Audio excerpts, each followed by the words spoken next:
Hi, folks. I'm honored and just very gratified to introduce our next speaker. I had the pleasure of working with Synthia for many years at the Commerce, and she is one of the most successful young women in our community. And she's going to talk about what's going on with the city of Albuquerque in the Economic Development Department. Synthia, great to see you again. You're looking great as always, and we're looking forward to your insights. Synthia Jaramillo. Great, thank you, Jeffrey.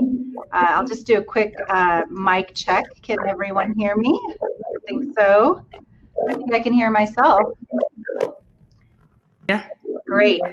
Okay, and I'm going to share my screen before I start. And I'll just make sure you all, can you see the City of Albuquerque Economic Development logo there? I'm not seeing your screen share. Oh, no. And so I'll just, from a high level perspective, I just want to talk a little bit about COVID-19 and what the City of Albuquerque's Economic Development Department has done in support of small businesses. My department has been working incredibly hard since March to support small businesses in the Albuquerque metro area. First, we started with announcing and deploying what we call the Micro Business Relief Program.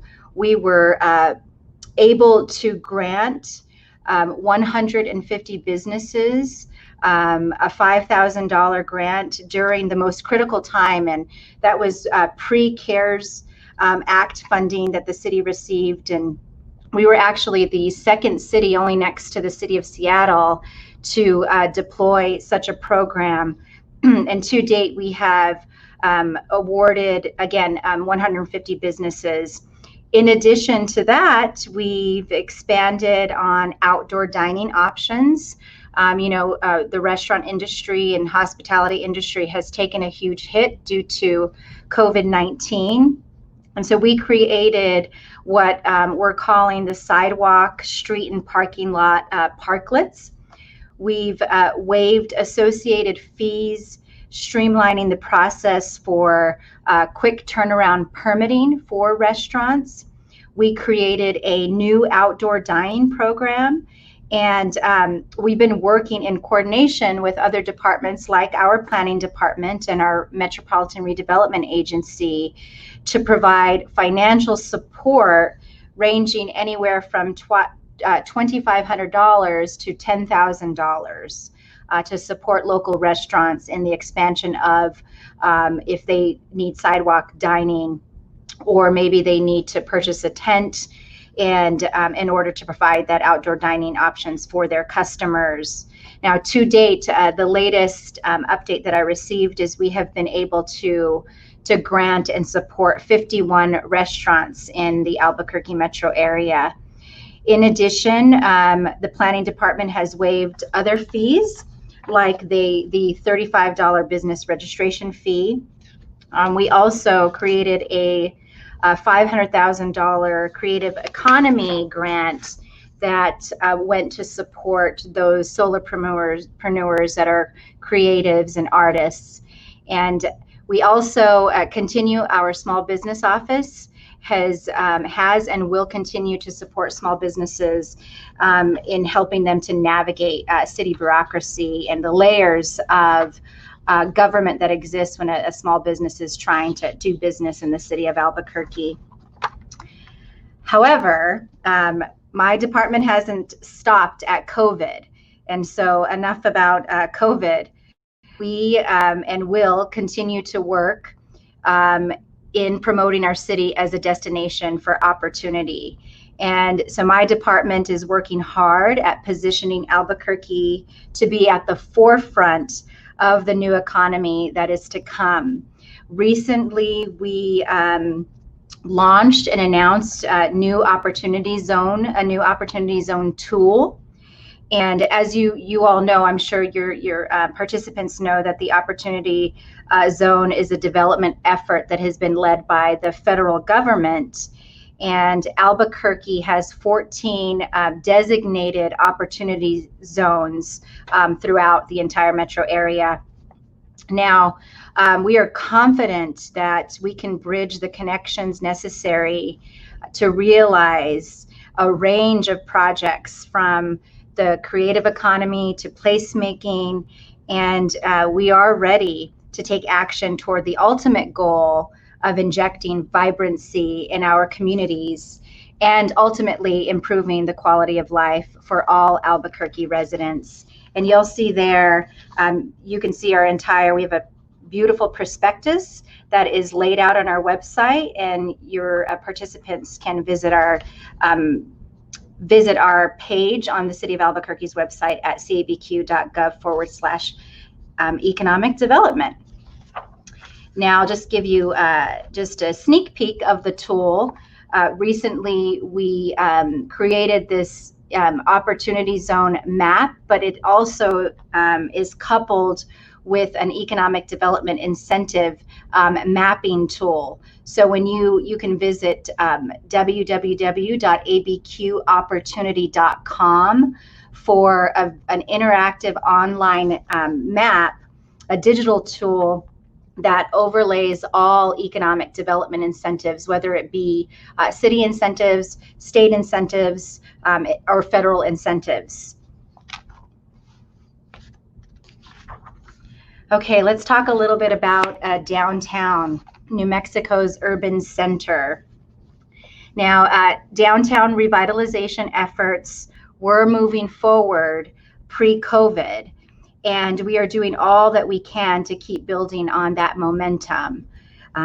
Promoting infill and density is important to us.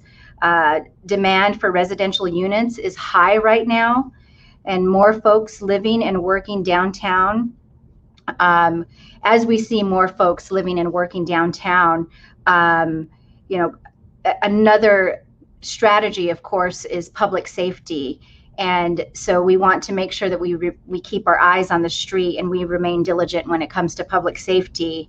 But investing is critical for a robust and very vibrant downtown. So some things that we've been doing are we have released the Marble Arno project, and we have invested $12 million to alleviate drainage issues in that area.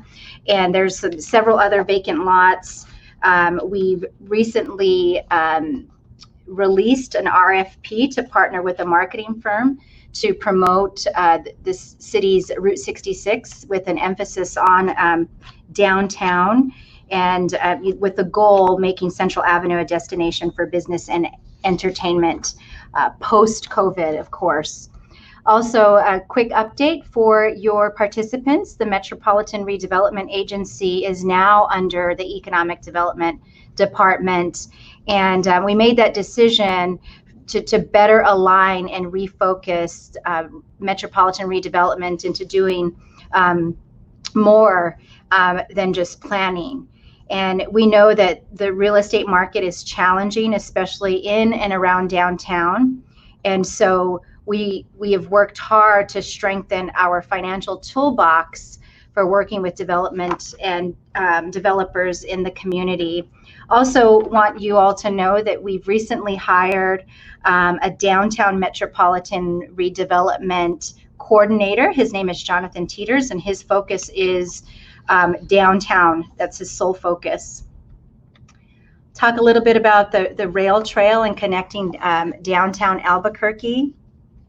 The rail trail is from the rail yards to Lomas, and that includes an at-grade cross at Marquette.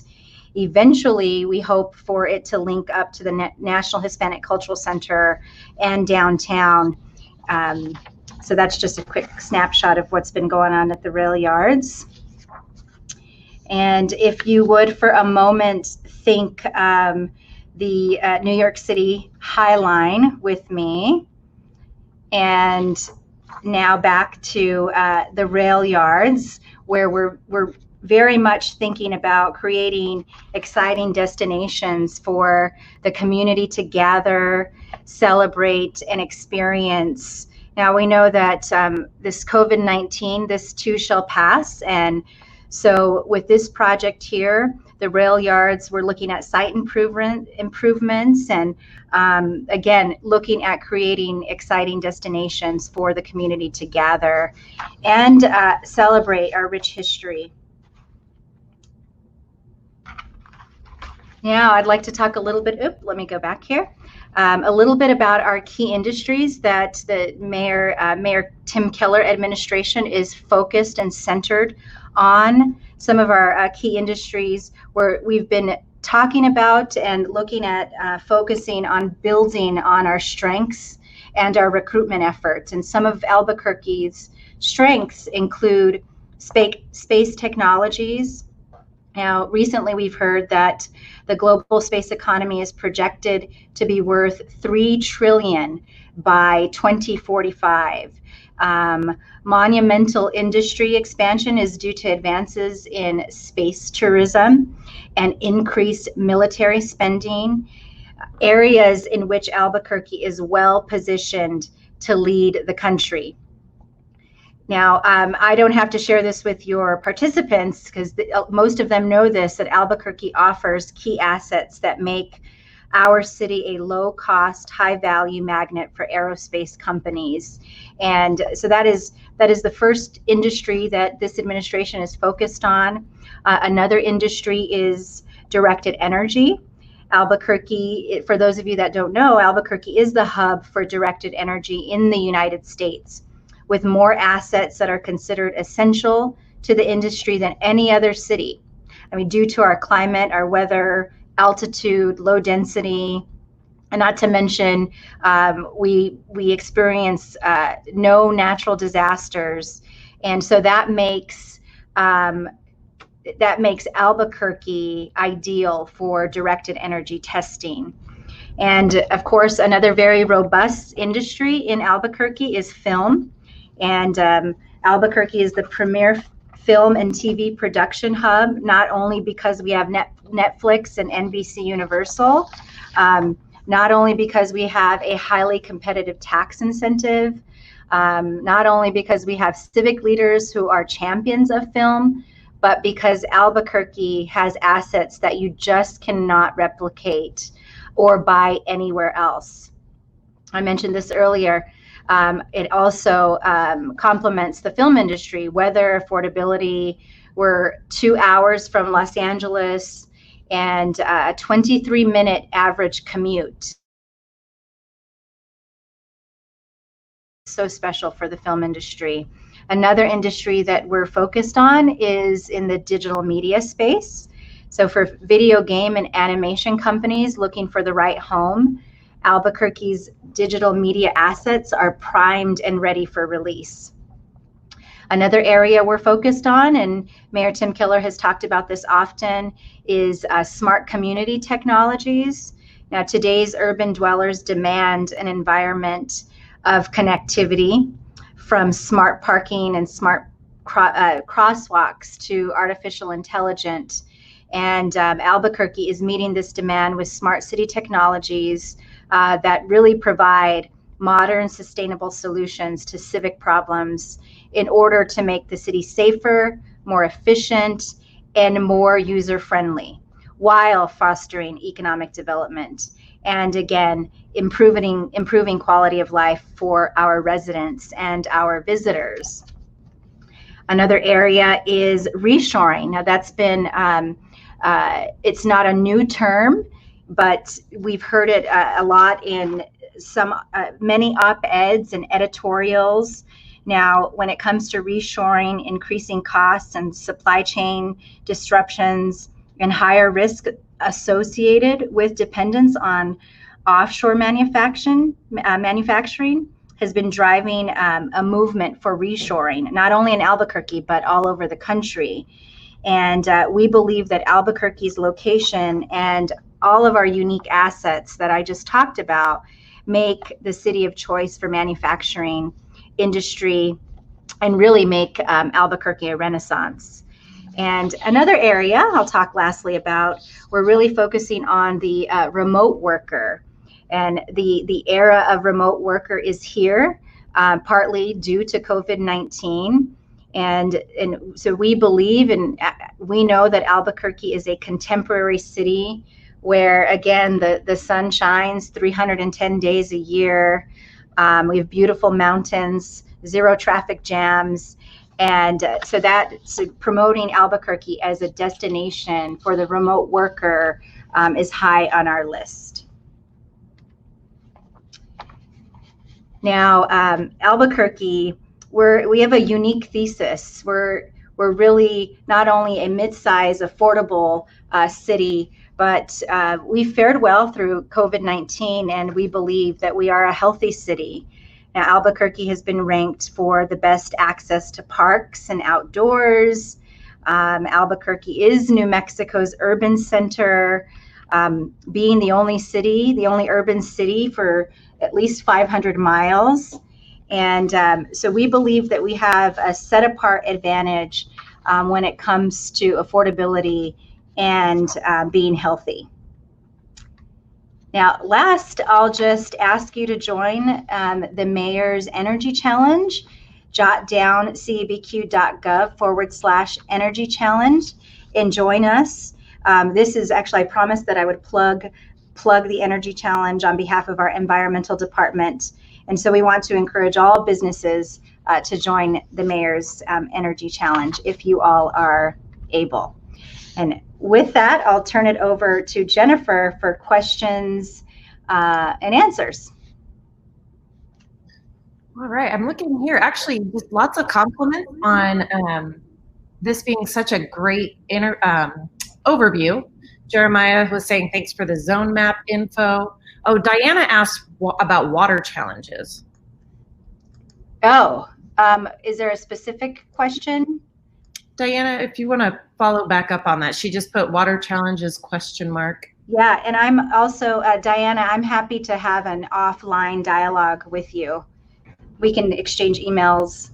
Happy to answer any questions when it comes to water.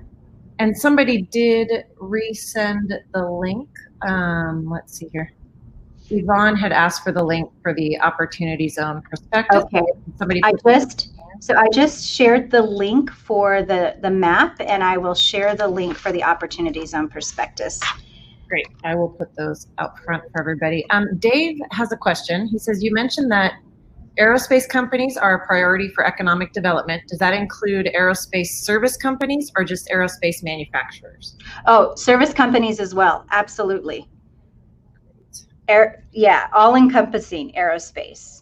And so the subcontractors to these aerospace companies and these service companies are also a high priority for us.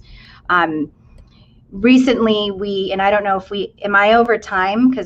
No, you're good. You have a few more minutes. Great. When it comes to space technologies and directed energy, we have developed a pretty robust and what we think is to be meaningful partnership with the Air Force Research Laboratory. And we've created a recruitment strategy that includes recruiting small to medium-sized space technology and directed energy companies. But in addition, we're also looking to support those that are servicing the industry and also that we're looking to recruit their suppliers as well. And so the answer is yes, service companies, most definitely. Great. So far, it's just more compliments. Thanking you for the overview and having the vision for economic development. Oh, well, wonderful. Sorry for my technical challenges in the very beginning. All good. I think we're going to bring Jeffrey back up here. There he is. Synthia. Hello there.